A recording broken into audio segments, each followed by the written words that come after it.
தந்தை மகன் தூய ஆவியின் பெயராலே ஆமென்.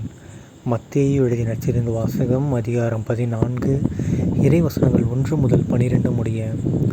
அக்காலத்தில் குறுநில மன்னன் ஏரோது இயேசுவை பற்றிய செய்தியை கேள்வியுற்றான்.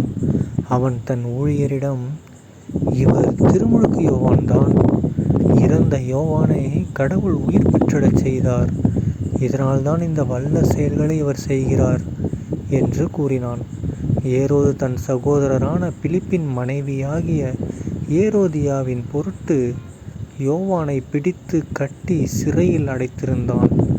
ஏனெனில் யோவான் அவனிடம், நீர் அவளை வைத்திருப்பது முறையல்ல என்று சொல்லி வந்தார். ஏரோது அவரை கொலை செய்ய விரும்பினான். ஆயினும் மக்கள் கூட்டத்தினர் அவரை ஒரு இறைவாக்கினர் என கருதியதால் அவர்களுக்கு அஞ்சினான். ஏரோதின் பிறந்த நாளில் ஏரோதியாளின் மகள் அவையினர் நடுவில் நடனமாடி ஏரோதை அகமகிழ செய்தாள்.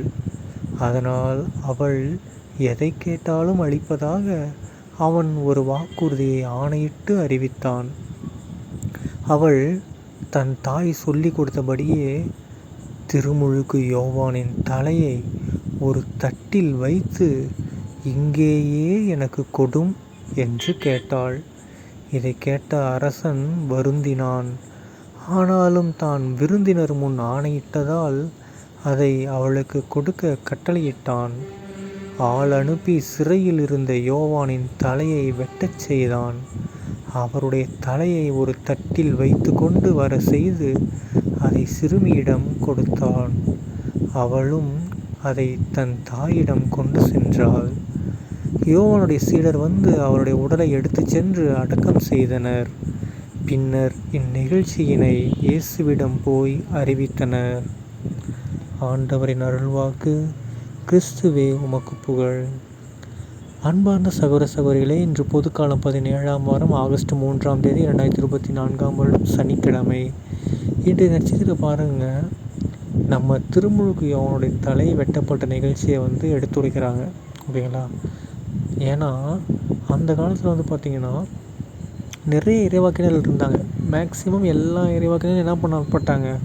கொலை செய்யப்பட்டாங்க. அரசர்களாலேயும் குறுநில மன்னர்களாலேயும் கொலை செய்யப்பட்டிருக்காங்க. மேக்சிமம் மக்களாலேயும். ஓகேங்களா? அதே மாதிரி தான் திருமுழுக்கு யோவானையும் கொலை பண்ணியிருக்கிறாங்க.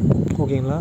நீங்கள் நினச்சிருக்கலாம், அந்த டைமில் ஏசப்பாவும் அங்கே தான் இருந்தார். திருமுழுக்கு யோவான் ஏசப்பாலாம் ரொம்ப ஃபேமிலி ஃப்ரெண்ட்ஸ் ஆச்சு.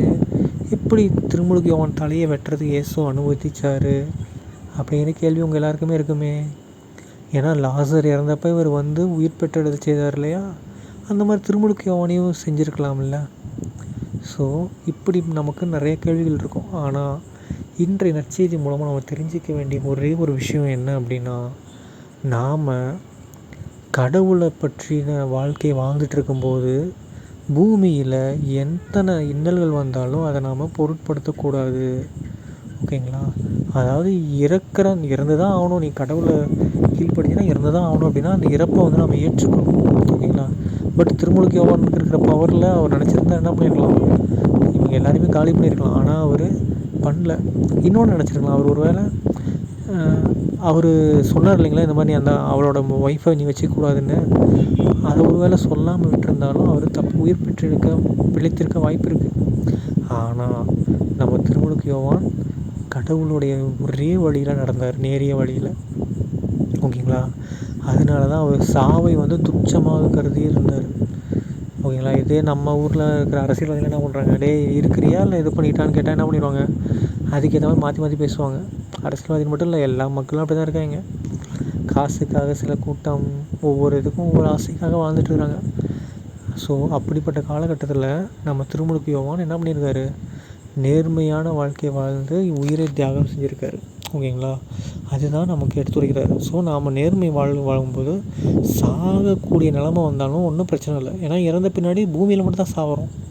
விண்ணகத்தில் நாம் கடவுளுடைய கையில் போய் இருக்க போகிறோம்.